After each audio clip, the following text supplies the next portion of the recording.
Assalamualaikum warahmatullahi wabarakatuh.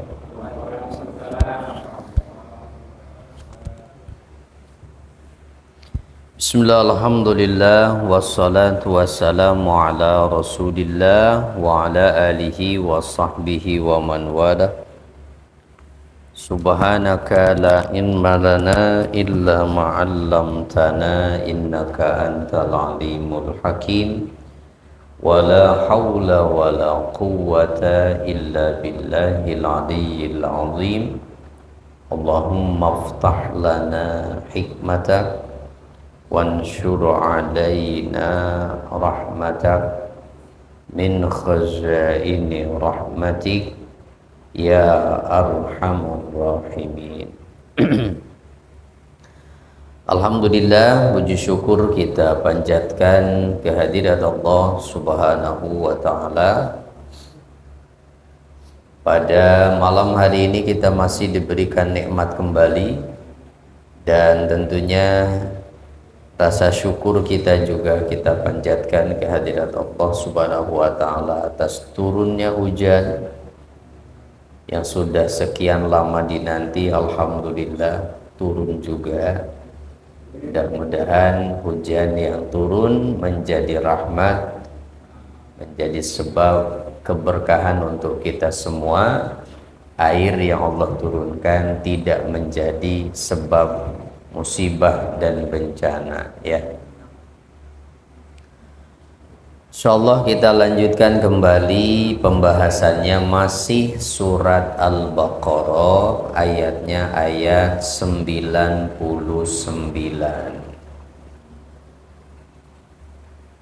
Al-Baqarah ayat 99.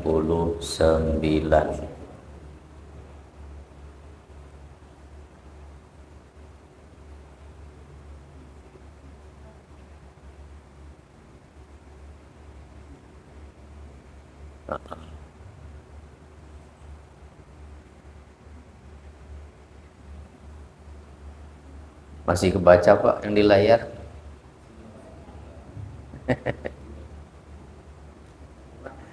Iya. Kalau yang tidak kebaca sambil buka Quran apa Pak? Al-Baqarah 99 ya. A'udzu billahi minasy syaithanir rajim. Ya.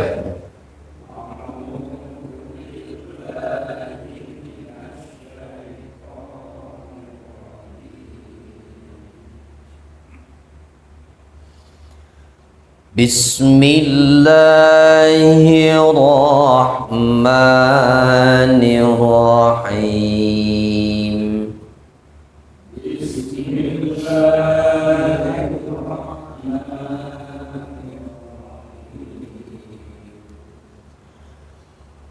Walaqad anzalna ilaika ayatin bayyinat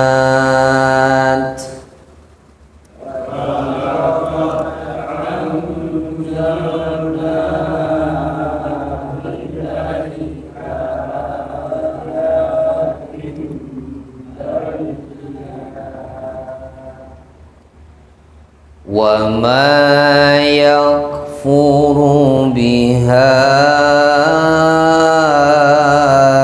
illal fasiqun.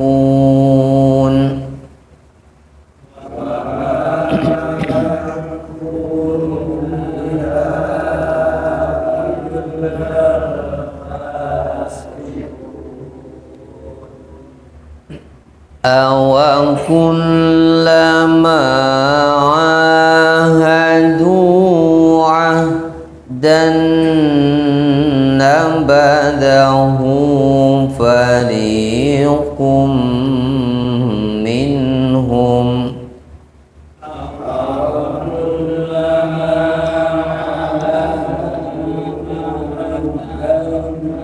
nabadahu منهم بل أكثرهم لا يؤمنون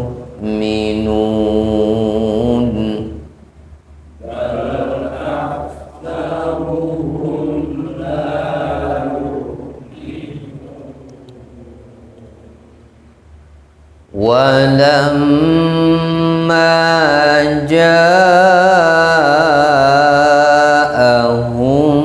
رسول من عند الله مصدق لما معهم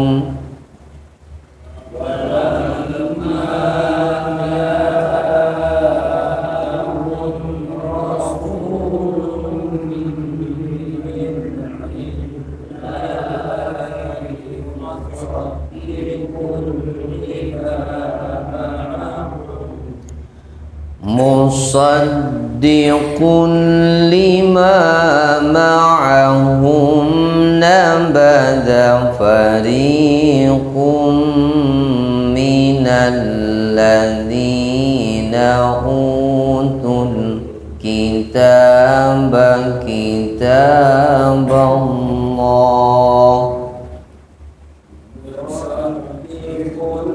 لما معهم نبذ فريق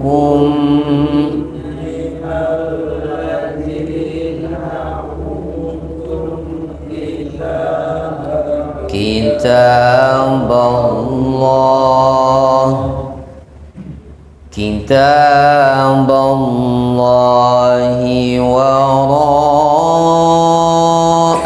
ظهورهم كأنهم لا يعلمون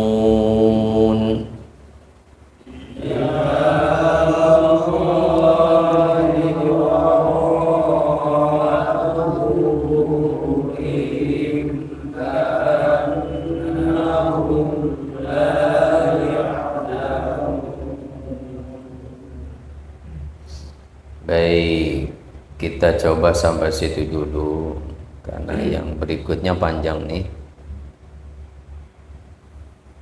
Ayat 99. Bismillahirrahmanirrahim. Walaqad dan sungguh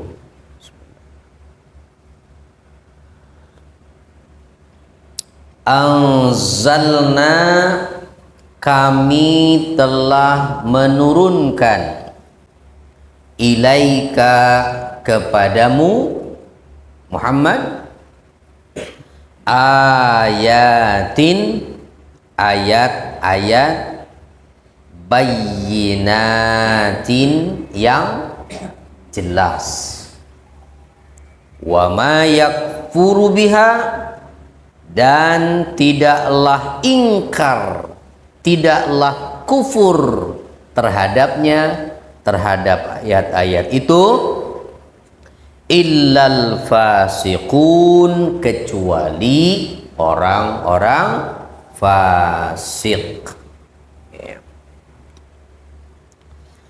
Nah, di ayat ini ya, dari mulai 99 sampai 101 masih tema utamanya adalah fi taqriri nubuwwati Rasulullah sallallahu alaihi wasallam, menetapkan tentang kenabian Rasulullah sallallahu alaihi wasallam, menetapkan kenabian Muhammad begitu ya, serta risalah beliau warad 'alal yahud serta bantahan penolakan terhadap Yahudi, juga menampakkan sikap mereka yang buruk, yaitu berupa kefasikan, keingkaran, dan kezaliman.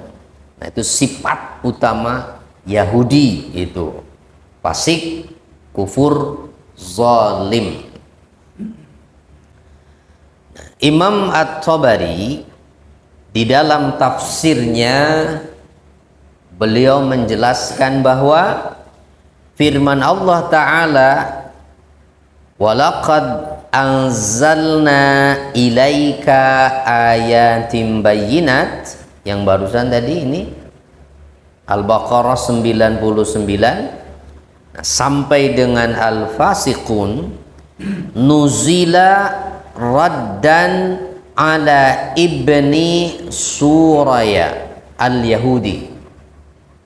Ayat ini turun katanya sebagai bantahan terhadap seorang ulama Yahudi yang bernama Ibnu Suraya. Nah, namanya itu Ibnu Suraya. Ada? Oh,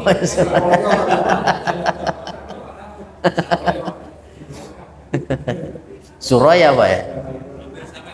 Hampir sama. Saroyo. Suroyo. Oh, versi Jawa berarti. Ini Ibnu Suraya di namanya ya. Nah, karena Ibnu Suraya ini mengatakan kepada Rasul sallallahu alaihi wasallam bahwa majitana bisyai'in na'rifuh wa ma unzila alaika min ayatin bayyinatin fanattabi'uka biha. Nah, ulama Yahudi ini yang mengatakan bahwa engkau Muhammad tidaklah datang kepada kami membawa sesuatu yang bisa kami kenali dan kami ketahui. Dengan kata lain, kamu ini membawa sesuatu yang asing. Ajaran apa ini? Tuh.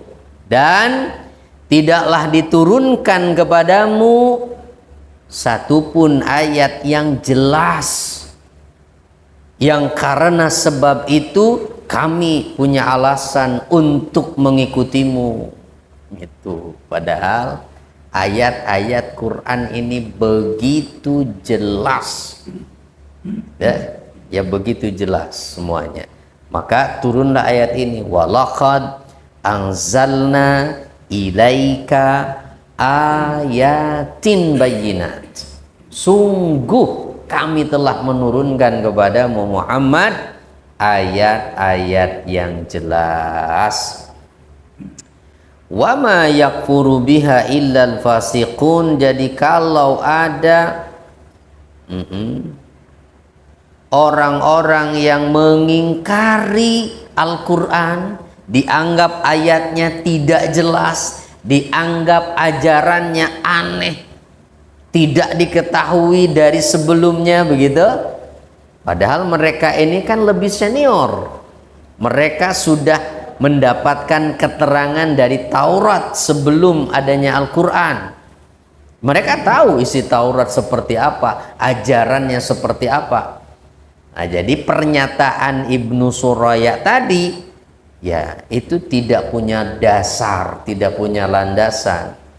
Ya hanya kebohongan saja yang dia katakan, semata-mata ingin menolak kenabian Nabi Muhammad sallallahu alaihi wasallam.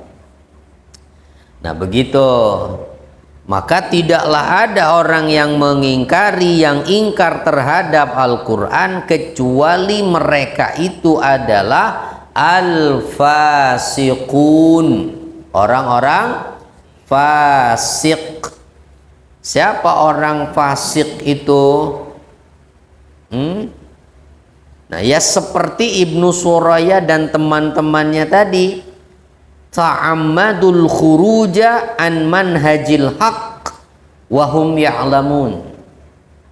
Mereka sengaja keluar dari manhaj yang benar, jalan hidup yang benar, padahal mereka tahu.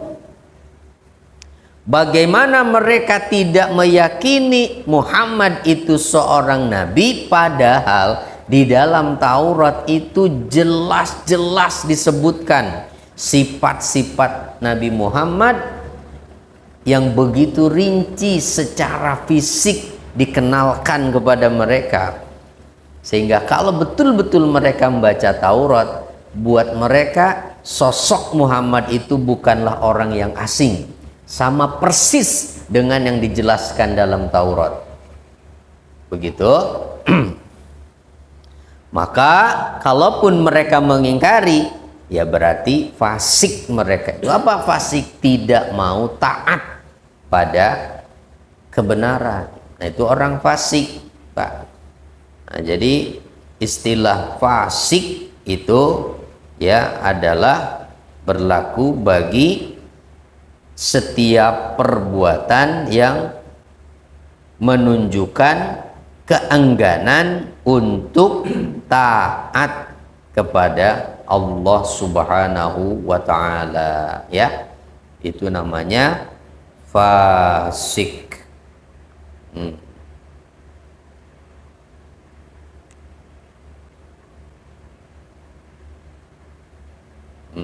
Bentar. Ini ada keterangan lain nih kayaknya tentang fasik itu. Jadi al-fasikun itu adalah al-kharijun amma yajibu an yakunu alaih. Al-fasikun itu adalah orang-orang yang keluar dari sesuatu yang mestinya mereka wajib berada di situ. Nah, yang wajib buat mereka apa? Beriman kepada Allah, beriman kepada ajaran Islam, lahir dan batin, begitu. Nah, mereka nggak mau keluar dari situ, maka disebut fasik. Maka tikus itu disebut binatang puaisikoh kalau tidak salah itu, ya, artinya binatang fasik. Kenapa tikus disebut binatang fasik? Karena tikus biasa keluar dari lubang gitu, terus keluar ke rumah kita. Nah, jadi pokoknya yang sifatnya keluar begitu disebutnya fasik. Orang yang wajibnya harusnya sholat, dia nggak mau sholat, nah itu disebut fasik. Ya. Ramadan harusnya puasa, dia nggak mau puasa, sebut fasik. Tapi kalau tidak sholatnya alasannya menolak kewajiban sholat, saya nggak wajib sholat, kafir, bukan fasik itu, ya. Jadi bukan fasik lagi kalau mereka kan tahu yang benar.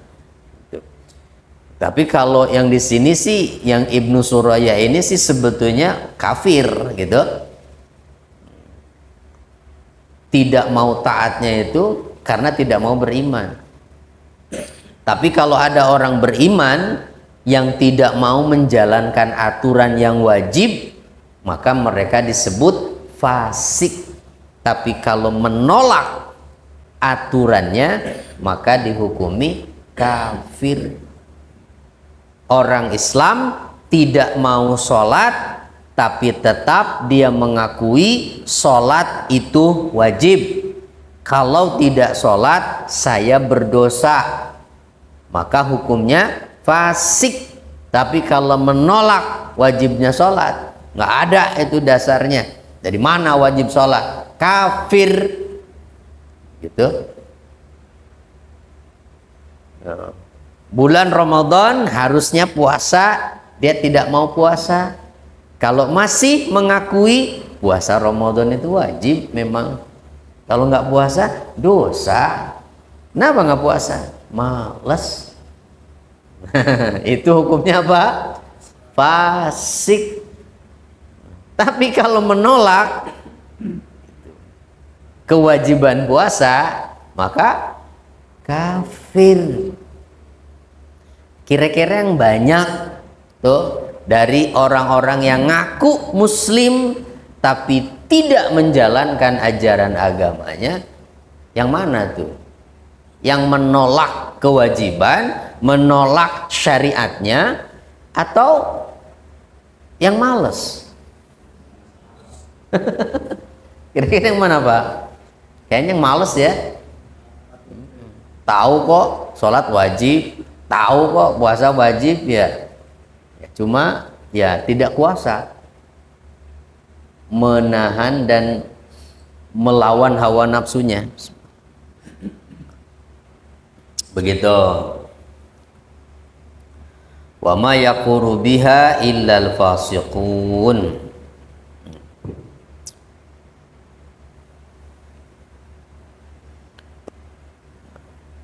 Jadi Ibnu Suraya itu nama aslinya Al-A'war Ibnu Suraya, ya.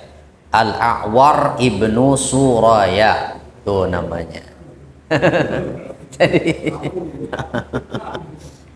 Jadi Suraya itu nama bapaknya gitu. Nah, nama dianya Al-A'war ya, A'war Ibnu Suraya. Wa ma yaquru biha illal fasiqun. Awa kullama ahadu ahdan nabadahu fariqum minhum.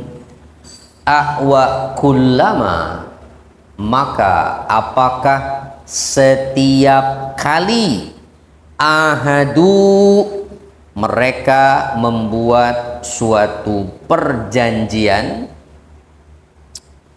ahdan akan suatu janji, nabazahu farikun minhum, maka sebagian dari mereka melanggar janji itu.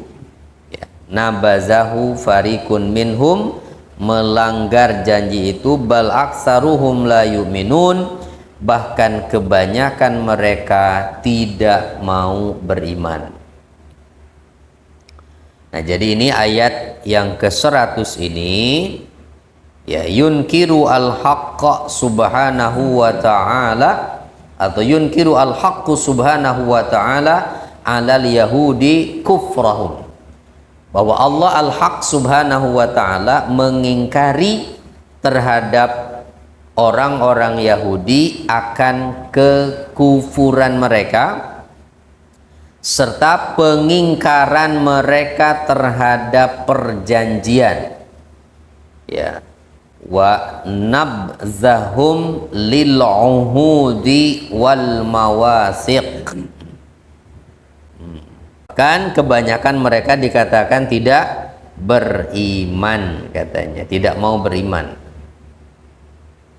terhadap ajaran Al-Quran ini. Asal katanya nabaza itu adalah melemparkan, ya, nabaza itu melemparkan sesuatu. Makanya barang yang ditemukan di jalanan itu disebutnya manbuzan, ya, jadi barang yang terlempar atau dilempar. Tuh. Nabaza itu asalnya melemparkan. Nah, ini dalam arti ketika seseorang sudah membuat sebuah perjanjian terus diingkari, itu seakan-akan dia melempar janji itu, seakan-akan tidak pernah melakukannya, begitu, mengabaikan, ya. Nah, jadi hati-hati dong, jangan berperilaku seperti itu, mudah berjanji tetapi kemudian mengingkari. Karena sifat seperti itu adalah sifatnya siapa? Ini siapa tadi ini yang sedang disinggung oleh ayat ini?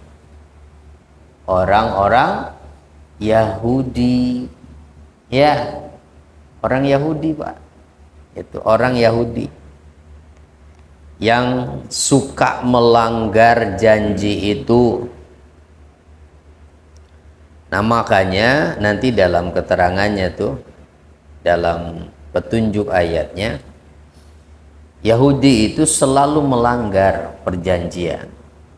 Maka sikap umat Islam terhadap Yahudi wajib untuk tidak percaya.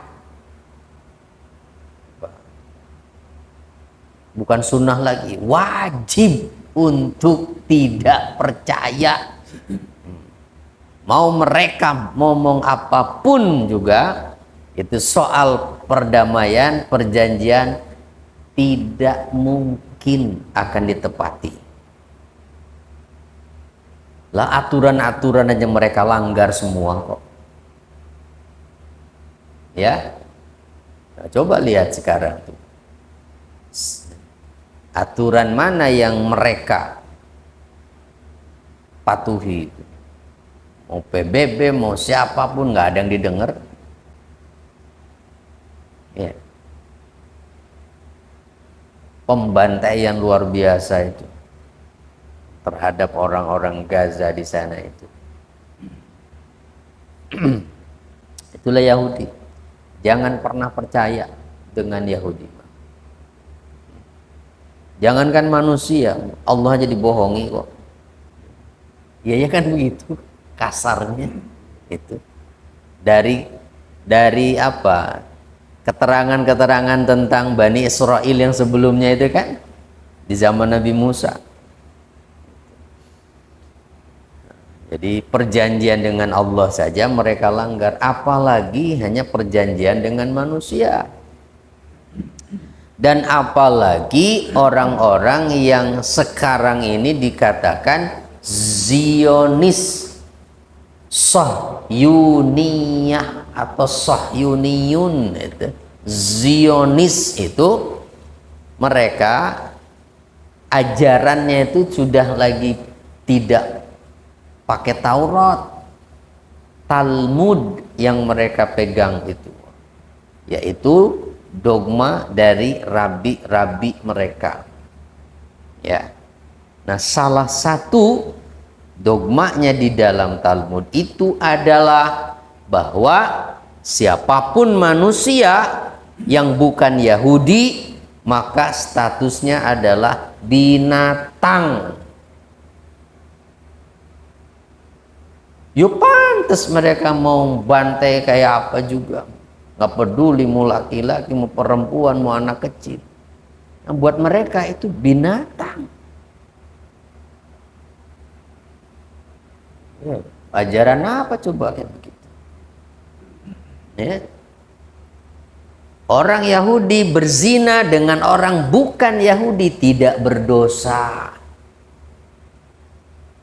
Wah, kacau sekali. Ya. Nah makanya deh ya, ayolah itu, masa ada orang yang mau itu loyal sama kelompok seperti itu ya. Ayolah tunjukkan solidaritas kita terhadap saudara-saudara kita di sana ya, dengan cara apapun yang bisa kita lakukan ya, dengan cara apapun yang bisa kita lakukan. Nih singgung dulu ke situ masalahnya ya. Itu kenapa urusan Palestina itu bukan tanggung jawab orang Gaza. Hati-hati kadang-kadang nih ya tokoh-tokoh di kita ini kan suka sembarangan itu kalau berkomentar itu. Udah biarin aja tuh mau urusan orang Palestina, di sini aja banyak masalah gitu. Iya, nah, ngapain repot-repot gitu. Di sini ada masih banyak yang perlu diselesaikan katanya. Nih Rasulullah SAW pernah ditanya oleh Maimunah, seorang budak perempuan yang dibebaskan oleh Nabi. Maimunah bertanya kepada Rasulullah, ya Nabi Allah, aftina fi Baitil Maqdis. Ya Rasulullah, berikan kami fatwa tentang Baitul Maqdis. Ini riwayat Ibnu Majah dan Imam At-Tabrani. Apa jawab Nabi? Baitul Maqdis adalah ardul mansyar wal mahsyar. Baitul Maqdis itu bumi, tempat di mana manusia akan menyebar dari situ, dan bumi di mana manusia akan dikumpulkan. Akhir zaman, nah, semua akan digiring ke sana, Pak. Nah, ketika Al-Mahdi itu sudah keluar, semua akan berbaiat di situ. Ya, itu mahsyar. Lalu apa kata Nabi? Utuhu fasallu fihi. Maka datanglah kalian ke sana, lalu sholatlah di sana. Kenapa? Fa inna salatan fi ka alfi salatin fi masiwa. Karena satu kali sholat, satu rakaat sholat di sana itu sama dengan 1000 rakaat sholat di tempat lain. Kalau di Masjidil Haram kan 100.000 kali. Kalau di Masjid Nabawi 10.000. Nah, di Masjidil Aqsa, Baitul Maqdis 1000 kali. Tuh, makanya kata Rasulullah, la tusyaddur rihal illa ila salasati mawadhi. Tidak boleh memaksakan melakukan perjalanan kecuali ke 3 tempat: Masjidil Haram, Masjid Nabawi, Masjidil Aqsa.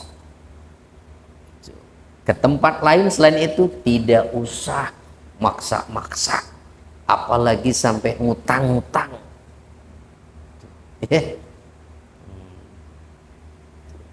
Tidak harus memaksakan. Kalau memang tidak ada biaya mah gitu, tidak usah memaksakan. Mau ziarah Wali Songo misalnya begitu, tidak usah maksa sampai ngutang-ngutang, jual tanah segala. Kenapa? Ada yang diinginkan, ngalap berkah, nanti pulang ziarah insya Allah usahanya tambah berkah. Berkah tuh itu urusannya dunia, ujung-ujungnya tuh, ya, bukan itu tujuannya. Nih, kalau mau ziarah yang bernilai itu ke 3 tempat ini, Pak. Jadi apa kata Nabi tadi perintahnya? Datang ke sana, sholat di sana. Nah, lalu Maimunah tanya lagi, ya, ara'aita liman lam yutiq an yatahammala ilaihi aw ya'tiya.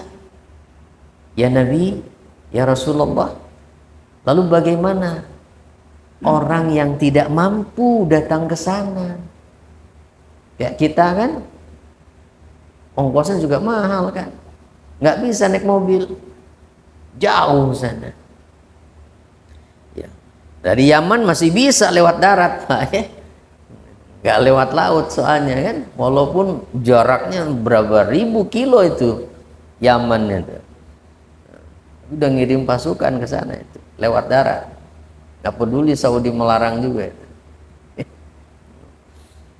Dari kita susah berangkatnya. Apa kata Nabi? Kalau yang nggak sanggup ke sana, falyuhdi ilaihi zaitan yusraju fi. Kalau memang nggak sanggup berangkat ke sana, kirim, asalnya hadiahkan ke sana minyak zait supaya lampu-lampu di sana bisa dinyalakan. Fa inna man ahdalahu kana kaman shalla fi. Karena siapa yang memberi hadiah, mengirimkan sesuatu yang diberikan di sana, dia sama seperti orang yang sholat di sana. Artinya apa? Pernyataan Nabi ini bahwa apapun permasalahan Baitul Maqdis, Palestina, itu menjadi tanggung jawab umat Islam semuanya. Lalu apa yang dilakukan? Apapun yang mampu dan mungkin untuk dilakukan, lakukan. Tunjukkan kepedulian kita. Bisa mengirim bantuan, kirim. Itu maksudnya. Tidak punya apa-apa, minimal doa. Ya, doakan Pak, ya Allah. Ya. Tidak perlu didoakan supaya sabar. Orang Gaza mah udah sangat sabar. Kalau mereka nggak sabar mah udah hijrah dari dulu itu. Dan dalam kondisi seperti itu, nggak ada yang ngungsi kan? Tetap saja di situ. Tiap malam belum tentu bisa tidur. Yang ada siap mati. Gitu. Luar biasa ya. Insya Allah. Ya kita doakanlah. Jadi apa dong doanya? Mudah-mudahan ini agresi segera dihentikan. Itu semoga Allah segera turunkan pertolongannya, karena hanya pertolongan dari Allah yang bisa menghentikan Zionis itu. Ya. Begitu Pak ya. Ya kalau perlu kunut nazilah. Jadi tambah kunutnya dengan kunut nazilah itu. Kan udah sebulan ya agresinya ini. Insyaallah. Tak berapa ribu sudah anak tuh yang dibantai ya. Dah kembali ke sini. Nah ini tadi dari mana tuh? Nah ini nabazahu farikun minhum. Jadi setiap kali mereka membuat perjanjian pasti diingkari sama mereka itu.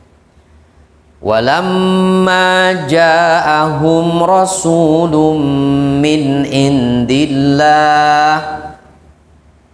Walamma dan ketika ja'ahum telah datang kepada mereka rasulun seorang rasul min indillahi dari sisi Allah, yaitu Nabi Muhammad, musaddiqun lima ma'ahum, yang membenarkan pada apa yang ada bersama mereka, yaitu Taurat. Nabaza farikun minal ladzina utul kitaba kitaballahi wara'a zuhurihim. Maka segolongan dari mereka melemparkan, ya, segolongan dari orang-orang yang telah diberi kitab, ya mereka Yahudi atau Nasrani, allazina utul kitab itu, nabaza melemparkan kitaballahi, kitab Allah, wara'a zuhurihim, ke belakang punggung mereka. Yang dimaksud dengan kitab Allah di ayat ini bisa dua. Pertama, bisa yang dimaksud adalah Taurat, kitab yang Allah turunkan kepada mereka sendiri.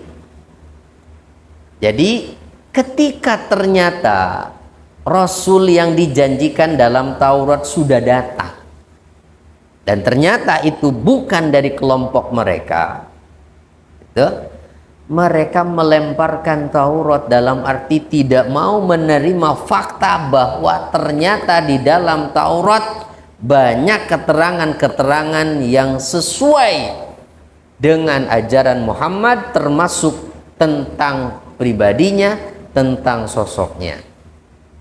Nah, ditolak tuh, walaupun itu Taurat sama mereka. Maksudnya begitu, melemparkan tuh, berpaling, ya. Maknanya melemparkan sesuatu ke belakang punggung itu adalah istilah untuk mengungkapkan sikap i'rad atau berpaling. Itu. Kenapa disebutnya melemparkan ke belakang punggung, ya? Nabaza farikun minallazina utul kitab kitaballah wara'a zuhurihim. Melemparkan kitab Allah itu ke belakang punggung. Begini analoginya, Pak. Kalau kita melemparkan suatu barang tapi ke depan gitu, kita buang, masih bisa kelihatan nggak? Masih ada harapan nggak itu barang diambil lagi? Masih. Tapi kalau melemparnya ke belakang gitu, ke belakang punggung, udah nggak kelihatan kan? Itu sudah nggak peduli arti. Itu. Jadi mereka itu sudah nggak peduli dengan apapun tentang kebenaran.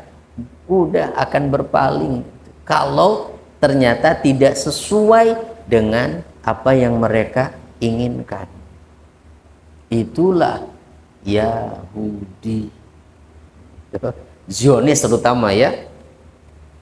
Karena ternyata kan faktanya Yahudi militannya yang masih mereka berpegang teguh pada ajaran ortodoknya mah menentang juga tuh. Menentang dan mendukung itu pembebasan Palestina. Cuman si setannya punya aja itu. Ya. Aduh, tentara-tentaranya sudah banyak yang stres, Pak. Ya Allah. Pengecut tentara Yahudi itu sebetulnya kan. Nah, banyak di media kan yang dipublish itu tentara Israel terkencing-kencing gitu. Cuma jadi pertanyaan juga, Pak, ya. Itu terkencing-kencing karena lihat pasukan Al-Qassam, Hamas, atau karena apa? Jangan-jangan ada sesuatu yang lain kan? Karena ada yang seorang prajurit itu yang berhasil selamat begitu, ketika diwawancara komentarnya apa? Kami berperang melawan hantu, kata dia. Jadi yang mereka lawan ini nggak bisa ditembak. Jadi siapa dong itu? Wallahu a'lam. Ya, bukan manusia berarti. Ya, bukan manusia. Jadi banyak itu kejadian-kejadian seperti itu, Pak. Ya. Gaza itu. Bahkan Gaza yang begitu banyak korbannya, banyak jenazah kan, Pak, terkubur di situ. Tapi nggak bau katanya kan, malah wangi. Insya Allah. Nggak tahu kalau kita tinggal di sana mah, Pak, kuat apa enggak ya? Nah, jadi sekali lagi ini menggambarkan sikap i'rad ya, berpaling. Nah, maka kalau yang dimaksud kitab Allah yang mereka berpaling itu Taurat, mereka berpaling karena ternyata Taurat itu sesuai gitu. Nah, kalau ternyata yang dimaksud kitab Allah yang dimaksud adalah Quran, ya apalagi? Karena ternyata Al-Quran itu sama dengan Taurat gitu. Akhirnya ya mereka berpaling juga gitu. Ka'annahum la ya'lamun, seakan-akan mereka tidak mengetahui, padahal tahu. Mereka tahu. Mereka tahu Muhammad itu nabi, mereka tahu Quran itu benar, tapi gengsi, hasadan min indi anfusihim, ada kedengkian di hati mereka ya. Nah, makanya ayo ya, nggak usah tertipu lagi dengan Israel itu ya, mau seperti apapun mereka itu. Kenapa? Tidak ada yang bisa dipercaya ya. Jadi apapun yang bisa kita lakukan ya, termasuk nih, berarti kan sudah ada seruan, Pak, untuk memboikot produk-produk yang memang memberikan dukungan secara nyata kepada mereka. Yo, McD kan udah jelas-jelas itu. Nah, jadi nggak usah banggal cuma gara-gara tulisan M doang begitu. Ya, di kita juga banyak ayam goreng mah itu. Ya, kalau produk-produk mereka itu nggak ada yang beli, Pak, bangkrut. Makanya jangan tertipu, sekarang di swalayan banyak diskon itu. Coba lihat, karena udah mulai nggak laku itu. Jadi mungkin mereka mikirnya udahlah nggak apa-apa, penting balik modal gitu ya, daripada barang mereka nggak ada yang beli. Ya, cuma ya orang kitanya begitu, kalau nggak boleh lihat diskon kayak sayang kalau nggak dibeli. Diborong. Nah, mulai apa ya, jadi bukan semata-mata masalah kebutuhan ya, jadi untuk barang-barang yang memang sudah ada alternatifnya selain produk-produk yang memang ada afiliasi dengan mereka, ya kita cari alternatif lah tuh ya. Deterjen kan banyak juga Pak, itu udah ada kan lah, tinggal dicari di Google kan apa saja yang kira-kira miring-miring ke sana itu ya. Starbucks kan bayar, udah jelas itu Yahudi punya. Aduh,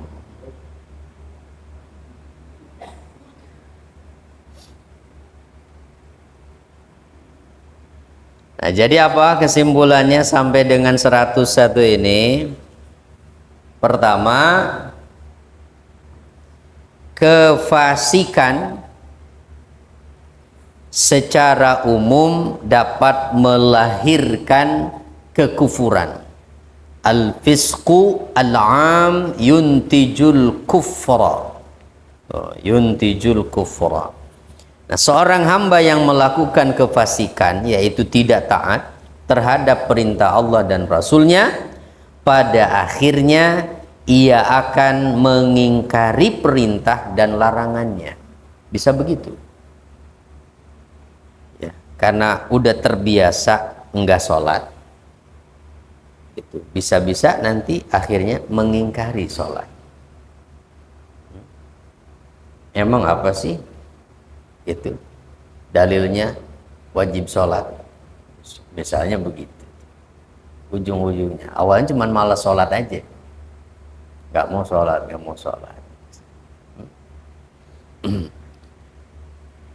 Atau ya cari-cari aja, emang ada dalilnya sholat 5 waktu, nggak ada di Quran itu sholat 5 waktu. Kan kita bisa kejebak itu ya, bener seakan-akan, dan kita nggak akan ketemu ayatnya yang menjelaskan tentang 5 waktu sholat. Yaitu jebakan-jebakan orang-orang fasik yang begitu. Hati-hati ya, karena Al-Quran itu perlu dijelaskan dengan tafsir dan juga hadis Nabi, sehingga tidak bisa dipahami hanya semata-mata terjemah lalu disimpulkan sendiri ya, kayak begitu akhirnya. Ayat-ayat yang hanya dipahami zohirnya itu ya.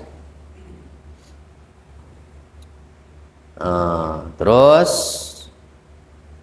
ini tentang kefasikan nih Pak ya, tadi saya sampaikan. Jadi fasik itu adalah ya, kharajat itu mustaqun min fasakat ar-ratubah. Jadi kata fasik itu adalah berasal dari kata ya fasiqa, yang artinya keluar, itu keluar katanya. Nah, sumiat al-fa'ratu fuwaisiqah.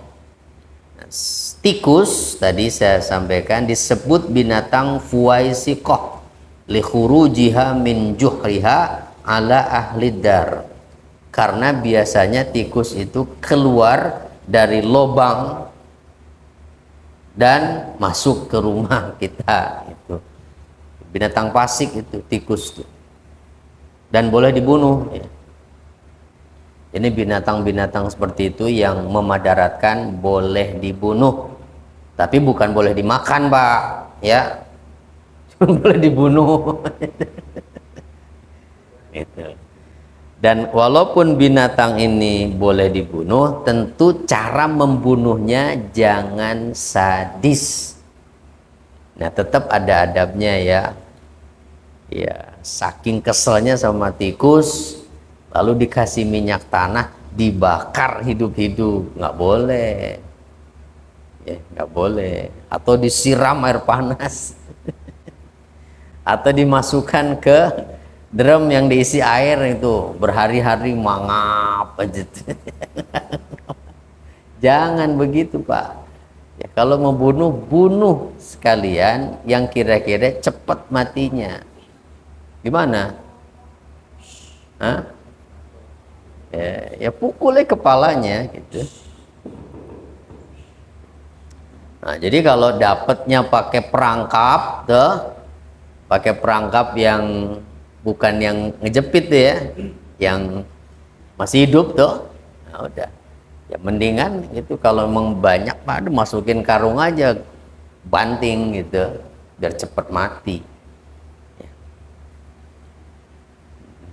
Nggak apa-apa dibunuh begitu.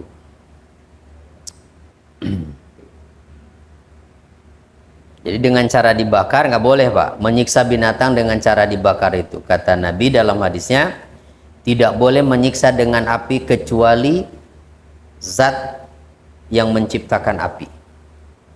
Hanya Allah yang berhak menyiksa dengan api itu. Kita nggak boleh. Ya. Makanya semut nggak boleh dibakar. Ya. Yang di pohon itu nggak boleh, Pak.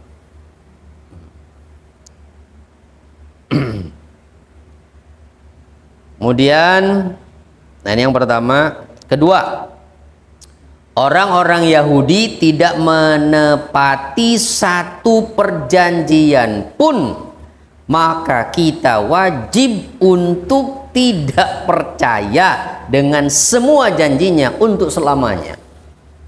Oh, ya, begitu. Kesimpulan yang kedua, al-Yahud la yaltazimuna biwa'din wa la yufuna bi'ahdin fayajibu an la yusa' fi uhudihim abadan, selamanya. Oh.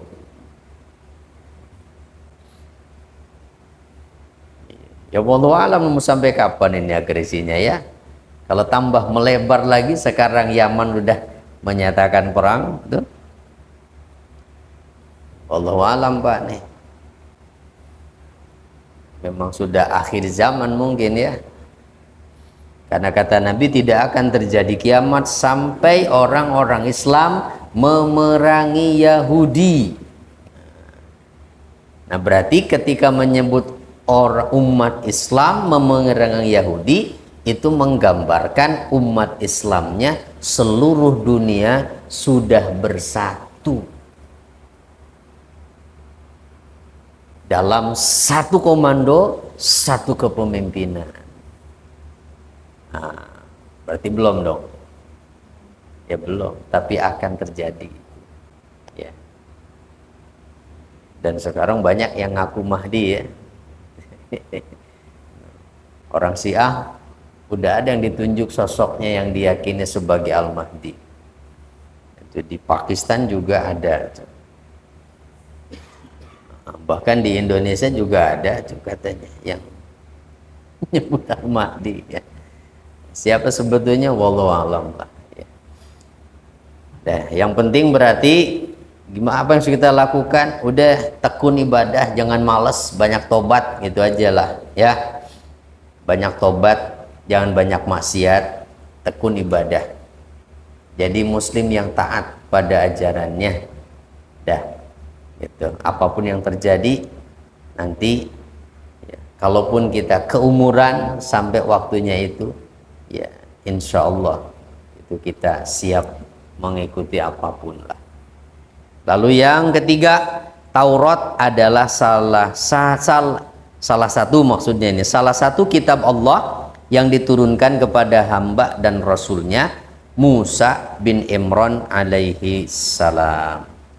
Jadi Taurat itu adalah salah satu kitab Allah. Nah, kalau Taurat itu kitab Allah, maka Al-Quran pun sama. Sebagaimana Allah menurunkan kepada Musa kitab Taurat, ya maka Allah pula yang menurunkan Al-Quran kepada Nabi Muhammad. Yang keempat, menunjukkan buruknya dosa orang yang mengingkari kebenaran setelah ia mengetahuinya, sehingga seakan-akan orang itu bodoh, tidak mengetahui kebenaran itu. Nah, ya, mengingkari kebenaran setelah kita tahu itu adalah perbuatan yang sangat buruk. Ya, itu menunjukkan kedunguannya. Sudah tahu tetapi seakan-akan tidak tahu. Karena orang yang tidak taat itu bisa karena tidak tahu, atau tidak mau tahu, atau tidak mau tahu. Itu ada 4 Pak kesimpulannya. Jadi baru sampai 101 ya. Nanti di 102 Allah menyinggung tentang sikap Yahudi yang menyinggung-nyinggung tentang Nabi Sulaiman. Mereka menganggap Sulaiman itu bukan nabi. Sulaiman itu tukang sihir.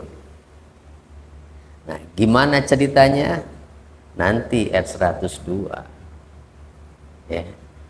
Ngaji lagi ntar berarti ya. Nah, jangan bolos. Wattaba'u ma tatlu bihi syayatin ala mulki Sulaiman ya.